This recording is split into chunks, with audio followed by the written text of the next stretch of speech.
On va tout de suite appeler Jean-Marc Germain, secrétaire national aux questions internationales, pour nous parler d'une résolution qui donnera lieu, vous l'avez compris ensuite, à un vote sur l'international socialiste. À toi, Jean-Marc. Merci, mes chers camarades. Vous avez sans doute tous envie de commencer les débats, mais je vais vous demander quelques instants d'attention dans ce Money Time des équipes du congrès d'Aubervilliers pour voter une décision très importante qui est notre retour comme membre actif dans l'Internationale socialiste qui tiendra son congrès, son 26e congrès à Madrid du 25 au 27 novembre. Petit rappel historique pour les plus jeunes d'entre nous, et je crois même pour beaucoup. L'Internationale socialiste est l'organisation mondiale des partis socialistes, sans doute, mais aussi sociodémocrates et travaillistes, qui est née de la scission de l'Internationale ouvrière provoquée par la création de l'Internationale communiste par Lénine et les bolcheviks en mars 1919. Elle prend la forme, ça peut être plus surprenant pour certains d'entre vous qui savent que dans sa forme actuelle, elle est née en 1951, d'une internationale socialiste ouvrière entre 1923 et 1940, avant de s'exiler à Londres, puis de prononcer sa dissolution. C'est une organisation importante puisqu'elle a le statut consultatif auprès des Nations Unies de catégorie 1, qui regroupe les organisations les plus souvent consultées.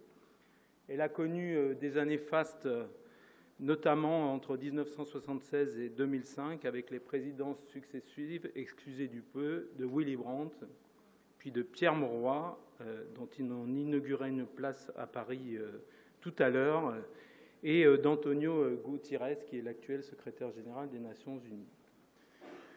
Sur le plan idéologique, puisqu'il s'agit de réadhérer à un mouvement politique, il faut s'intéresser un peu à ce que nous nous engageons à défendre. L'Internationale socialiste s'est définie au Congrès de Francfort, donc en 1951, après un cycle de 5 ans de conférences pour définir 4 principes. On est dans le contexte où, au fond, la vie politique se structure entre 3 blocs, les capitalistes et un deuxième bloc lui-même découpé en 2, les anticapitalistes qui se définissent comme démocrates comme les socialistes ou qui se reconnaissent dans des formes de gouvernement autoritaires comme les communistes. Et donc, les 4 grands principes qui fondent l'Internationale socialiste et sont plus que jamais d'actualité sont la démocratie politique, la démocratie économique, la démocratie sociale et la démocratie internationale. À un moment où nous réfléchissons tous sur notre avenir, à notre propre refondation, il n'est pas inutile de se replonger en quelques mots dans ce texte fondateur. Démocratie économique, tout d'abord. À l'époque, les phrases étaient simples, sujet, verbe, complément, et les mots étaient tout aussi forts, si ce n'est plus qu'aujourd'hui. Les socialistes cherchent, je cite, à remplacer le capitalisme par un système dans lequel l'intérêt public prend le dessus sur les intérêts des profits privés. Suit tout un développement sur ce que ça veut dire. Ça peut prendre différentes formes. Ça ne veut pas dire la propriété publique des moyens de production, mais c'est un objectif clairement fixé. Démocratie sociale, alors que le principe directeur du capitalisme est le profit privé, le principe directeur du socialisme est la satisfaction des besoins humains. Démocratie internationale, le socialisme démocratique est international, je cite toujours, parce qu'il vise à libérer les hommes de toute forme de servitude économique, spirituelle ou politique. Le socialisme démocratique est international parce qu'il reconnaît qu'aucune nation ne peut résoudre isolément tous ses problèmes économiques et sociaux. Le socialisme démocratique est international parce que le maintien de la paix mondiale est la tâche suprême de notre époque. Nous sommes à la sortie de la Deuxième Guerre mondiale. Tout est dit, chers camarades. Voilà pourquoi nous sommes internationalistes. Et voilà pourquoi nous avons besoin d'une formation politique internationale qui regroupe les organisations qui se reconnaissent dans ces principes. Et voilà pourquoi je travaille depuis des années avec le secteur international, et j'en profite pour saluer Sébastien Gricourt et Pierre Canuti qui entretiennent nos réseaux, qui se rendent dans les réunions internationales année après année, qui ne sont plus avec nous, mais qui continuent à nous aider d'une autre manière. Merci à eux et merci à tous ceux qui ont travaillé avant moi pour rendre possible notre retour dans l'international socialiste. Parce qu'en 2011, chers camarades, le parti décidait de suspendre sa participation à l'international socialiste, eu égard au refus de l'exclusion de plusieurs partis dont les valeurs et les comportements, de toute évidence, n'étaient pas ou plus conformes à celles du socialisme, notamment le PSD de Ben Ali, on était après les printemps arabes et après sa chute, ou le PND d'Hosni Moubarak. Les nombreuses défections intervenues à ce moment-là sont à l'origine d'une scission du mouvement socialiste international. Une deuxième organisation, l'Alliance des progressistes, s'étant créée en 2013 en parallèle de forums de coopération comme le Forum social-démocrate arabe ou le Forum progressiste mondial. Si nous n'avons jamais totalement rompu, chers camarades, avec l'international socialiste, assistant comme observateur sans délégation au Conseil de l'IS, nous avons adhéré à l'Alliance des progressistes et nous participons activement à ces travaux. Les dysfonctionnements d'international socialiste trouvent leur source dans les défaillances de démocratie interne et un manque de transparence des finances et des procédures à laquelle la personnalité de l'actuel secrétaire général, en poste depuis 1989, n'est pas étrangère. Tous les appels au renouvellement des instances, notamment depuis le Congrès du Cap en 2012, sont restés sans lendemain. La donne a changé le 25 septembre dernier. Je parlais de nos échanges avec Pedro Sanchez, celui-ci prenant ses responsabilités et proposant sa candidature avec l'international à la tête de l'international socialiste, avec la volonté de rassembler l'organisation et de rassembler la famille socialiste. Cette candidature d'un dirigeant de premier plan de notre famille politique qui mène des politiques faisant honneur au socialisme, qui est écouté, respecté partout dans le monde, crée une situation politique nouvelle que nous devons saisir. En ce qui concerne le secrétaire général, il ne brigue pas sa succession, même si, et vous voyez à travers cet exemple les difficultés que nous rencontrons depuis 10 ans, même si des motions de comités de régionaux ont appelé à sa candidature et entretiennent l'ambiguïté sur la recevabilité de celle-ci. 2 candidatures ont été formellement déposées comme secrétaire général, qui, dans notre organisation, est aussi importante que celle de président, elle est calquée sur l'ONU. Celle de Benedicta Lassi, qui est une Ghanéenne de 35 ans, avocate, ancienne vice-présidente de UC, l'International Union of Socialist Youth, membre des instances du Congrès national démocratique du Ghana, et une autre candidature d'un membre de la direction du Parti du peuple de Mongolie, mais qui a retiré sa candidature au profit de Benedicta Lassi. Très concrètement, et j'en termine par là, je vous propose par cette résolution de dire, 1, que nous nous félicitons et que nous appuyons la candidature de Pedro Sanchez pour la présidence de l'IS. La candidature de Benedicta Lassi, donc c'est un petit amendement par rapport au texte que vous avez sous les yeux au poste de secrétaire général, et ce que je vous ai raconté sur la manœuvre, je la mets entre guillemets à ce stade, de Luis Ayala pour essayer de rester en position, donne toute son importance à la résolution que nous pouvons adopter ce soir, et Della Ben Youssef à la vice-présidence de l'International socialiste, qui est une socialiste tunisienne avec laquelle nous travaillons depuis longtemps. Deuxièmement, nous décidons donc formellement de réintégrer l'International socialiste et l'envoi d'une délégation à Madrid pour le 26e congrès. Vous voyez que nous serons très occupés à essayer d'appliquer la feuille de route que je trace ici.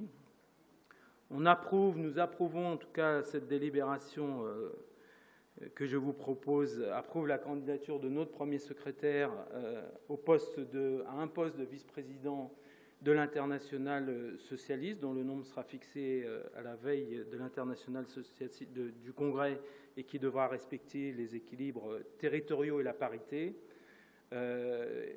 mandate cette délibération la direction pour négocier une régularisation de nos cotisations. Il n'est pas question de payer pour les moments où nous sommes mis en retrait pour des raisons politiques. En revanche, nous pouvons discuter de notre cotisation de l'année en cours qui est liée à nos droits de vote. Et puis, soutiendront les rapprochements entre l'Internationale socialiste et l'Alliance des progressistes, qui est en bonne voie, qui nécessitera sans doute le maintien d'un forum avec tous ceux qui ne voudront pas adhérer à l'Internationale socialiste, ne se considérant ni travailliste, ni socialiste, ni sociodémocrate, mais de gauche. Ça arrive. Par exemple, le Parti des travailleurs de Lula. Voilà, mes camarades, rassembler les socialistes. Les refondations de la gauche commencent toujours comme cela. Tel est l'enjeu du Congrès de Madrid et de la résolution qui vous est soumise et que je vous propose d'adopter en étant le plus nombreux à le faire pour nous donner la force quand nous nous rendrons au Congrès de l'Internationale socialiste. Merci à tous.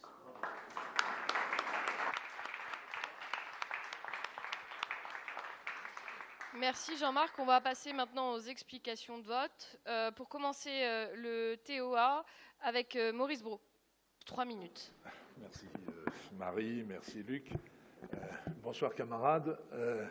Je suis très heureux de cette occasion qui nous est donnée d'approuver par la motion la résolution qui nous est proposée ce soir, et à travers cela d'aborder un peu les questions internationales et européennes qui nous sont chères. Nous sommes un parti européiste, nous sommes un parti internationaliste et nous devons avoir dans toutes nos instances, Conseil national inclus, des débats réguliers sur les questions européennes et internationales. Je regrette que nous n'ayons pu avoir ce soir un compte-rendu de la participation de notre délégation au Congrès du Parti socialiste européen, et il faudra pouvoir le faire, tout comme de manière générale, dans la mesure où les problématiques que nous traversons, que nous rencontrons, nous ici en France, mais aussi ailleurs en Europe et ailleurs dans le monde, sont des problématiques bien sûr globales, pour la plupart d'entre elles, énergie, inflation, lutte contre le changement climatique. Et donc il faut que, en plus de nos groupes parlementaires qui doivent faire rapport régulièrement au Conseil national, nous ayons l'occasion aussi d'aborder ici les questions européennes et internationales. Donc, heureux de pouvoir le faire ce soir. Deuxième point, la résolution qui nous est soumise ce soir, pour ma part, je me réjouis de voir que nous regagnons ainsi le bercail, en quelque sorte la vieille maison, même si, comme chacun sait, effectivement, elle est tumultueuse, elle est complexe, et il y a eu, c'est vrai, un certain nombre d'entorses régulières à son fonctionnement. Il y a eu donc, effectivement, au début des années 2010, la mise en place d'une autre organisation, l'Alliance des progressistes, comme l'a rappelé Jean-Marc.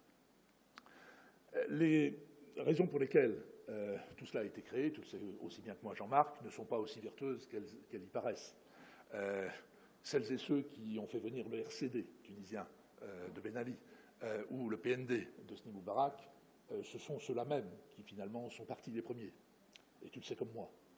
En ce qui nous concerne, dans cette enceinte de l'Internationale socialiste, nous soutenions, et nous avons toujours soutenu, d'autres forces, dont d'ailleurs nous proposons dans la résolution qui nous est soumise ce soir, qu'une des représentantes soit aussi vice-présidente. Je parle d'Ella Ben Youssef pour le parti étatkol tunisien. Donc tout ça pour dire que les choses sont quand même un petit peu plus compliquées, et derrière cela, il y a un enjeu, non pas pour aujourd'hui, mais pour demain, au-delà de la résolution que nous allons voter ce soir, qui est bien sûr ce que nous allons faire dans cette organisation. Puis on a déjà tracé quelques éléments, et c'est heureux. Il faut s'y investir, ça suppose des moyens financiers, tu l'as abordé légèrement, mais aussi un investissement humain du parti dans son ensemble, du premier secrétaire qui aspire à devenir un des vice-présidents, mais au-delà de l'ensemble du parti. Et donc, là encore, j'en reviens à la discussion nécessaire ici même. Ça suppose effectivement de rassembler la famille ailleurs que celle que l'on connaît avec le système partidaire que l'on connaît dans nos pays européens. Ça suppose aussi que les partis européens, les principaux, ceux qui sont partis justement il y a quelques années, acceptent aussi que d'autres partis dans d'autres régions du monde accèdent aux responsabilités, ont des visions qui sont parfois différentes des nôtres. Et de ce point de vue, la décolonisation interne, en quelque sorte, de l'international doit se poursuivre. De ce point de vue, la proposition qui est de faire en sorte qu'une représentante de notre parti frère au Ghana qui est un parti vertueux de ce point de vue, où il y a une alternance régulière entre les forces politiques depuis le début des années 90 avec Rawlings, cette nomination, cette proposition de nomination d'une secrétaire générale jeune, femme et africaine est de ce point de vue un élément important, et j'espère ainsi que notre organisation commune, l'Internationale socialiste, pourra enfin repartir. Merci. Merci Maurice. On est parti. Qui ne prend pas part au vote? J'ouvre le vote en ligne, pardon. Alors, qui ne prend pas part au vote? Qui est contre? Qui est pour? Donc l'annonce des résultats, 174 exprimés, 173 pour et 1 contre. Mes chers camarades, bon, je dois dire que cette soirée est une très belle soirée. Et je veux commencer par rendre un hommage appuyé à Jean-Marc Germain, qui nous a permis de voter une résolution à la quasi-unanimité, ce qui prouve que c'est possible, même au Parti socialiste. Et je le dis d'ailleurs sans aucun esprit taquin, je le dis parce que c'était essentiel, et que de retrouver l'Internationale socialiste, à laquelle nous avons toujours appartenu, moyennant cette parenthèse que Jean-Marc a rappelée, signe aussi notre appartenance à un mouvement qui est plus grand que nous, qui nous dépasse à la fois dans l'espace et dans le temps. Et c'est bien de cela dont il s'agit ce soir, retrouver l'espace et le temps qui nous relient à celles et ceux qui ont construit ce grand mouvement depuis plusieurs générations. Je veux vous remercier